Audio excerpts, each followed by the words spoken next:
महत्व है। शारदीय नवरात्रि की शुरुआत अश्विन माह शुक्ल पक्ष की प्रतिपदा से होती है। यह पर्व माँ दुर्गा को समर्पित है। मान्यता है कि नवरात्रि के 9 दिनों में माँ दुर्गा के 9 स्वरूपों की आराधना से जीवन में रिद्धि सिद्धि की प्राप्ति होती है। नवरात्रों की अष्टमी नवमी को कन्या पूजन कर दशमी के दिन नवरात्रों का समापन और विजयदशमी का पर्व मनाया जाता है। आइए जानते हैं साल 2023 में शारदीय नवरात्रि कब से है, कलश स्थापना, शुभ मुहूर्त, पूजा विधि, अष्टमी, नवमी, दशहरा कब है और नवरात्रि में घर लाई जाने वाली खास चीजें क्या हैं।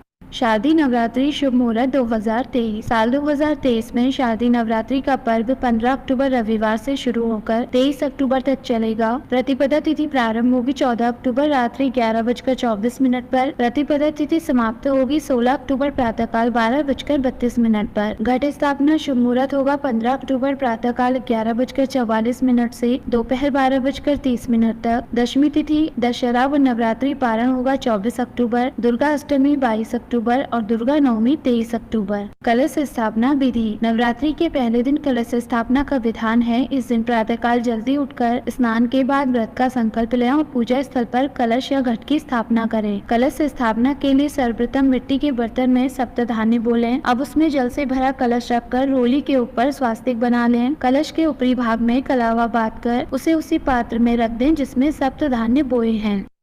कलश के ऊपर अशोक के आम के पत्ते रखकर कलश में सिक्का व दूध डाल दें। इसके बाद एक नारियल को लाल कपड़े में लपेटकर कलश के ऊपर स्थापित कर दें। अब समस्त देवी देवताओं का आवाहन कर विधिवत माता शैलपुत्री की पूजा करें। कहा जाता है कि कलश स्थापना हमेशा शुभ मुहूर्त में ही करनी चाहिए। नवरात्रि में घर लाएंगे एक चीज। नवरात्रि के 9 दिनों में माँ के भक्त विधिवत माँ की आराधना कर उन्हें प्रसन्न करना चाहते हैं। वास्तु शास्त्र में कुछ ऐसी चीजें बताई गई हैं जिन्हें नवरात्रि से पहले या नवरात्रि के दौरान घर में लाना शुभ और समृद्धिदायक माना जाता है। आइए जानते हैं ये चीजें क्या हैं। ऐसी मान्यता है कि नवरात्रि के दौरान घर में सोने या चांदी का सिक्का लाना शुभ होता है। सिक्के पर माता लक्ष्मी या भगवान गणेश जी का चित्र बना हुआ हो तो यह और भी शुभ माना जाता है। नवरात्रों में कमल का पुष्प, कमल पर विराजमान माँ की प्रतिमा या मोर पंख लाना भी बेहद शुभ होता है। मान्यता है कि 16 श्रृंगार का सामान नवरात्रि के दौरान घर लाकर उसे घर के मंदिर में स्थापित करने से माँ दुर्गा प्रसन्न होती हैं। इसके अलावा वास्तु अनुसार शंख पुष्पी की जड़, नारियल, देवी की प्रतिमा, लाल रंग की त्रिकोणीय पताका आदि चीजें घर लाने से सुख सौभाग्य में